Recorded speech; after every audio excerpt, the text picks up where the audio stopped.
মুকদ্দমা সেই স্থানে একই কথা। তোমার বিষয়বস্তু যেখানে অবস্থিত সেখানে মোকদ্দমাটি দায়ের হবে। মোকদ্দমা দায়ের করতে হবে। আর মোকদ্দমা দায়ের করতে হবে কোথায়? বিচার করার ক্ষমতা সম্পূর্ণ দেওয়ানি আদালতে 15 ধারা।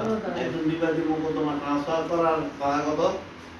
20 বিবাদী 22 একজন বিবাদী যখন মোকদ্দমা ট্রান্সফার করতে চায় 22 ধারা 25টা হলো 23 ধারা আবেদন আবেদন ধারা ধারা 23 ধারা। ধারা আর হাইকোর্টের আর জেলা জজের আর না, সেটা হচ্ছে 24 ধারা।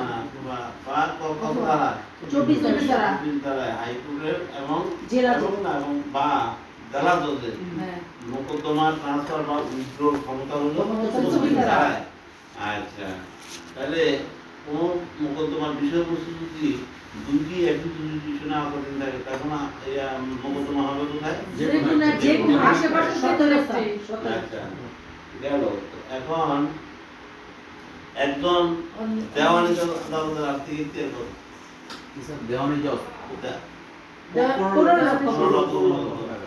একটা 15 লক্ষ। একজন যুগ্ম জেলা জজের আর্থিক ইখতিয়ার কত? 25 লক্ষ 1 থেকে 80 এগুলো কি করে? এগুলো কি করে? আর্থিক ইখতিয়ার। জুরিডিকশন আর্থিক ইখতিয়ার এই যে Ikhtiyar, code of civil procedure 1908 এর কত ধারায় বলছে? 6 ধারা স্যার। 6 ধারা তার ইখতিয়ার না না নাই। তা কোড অফ সিভিল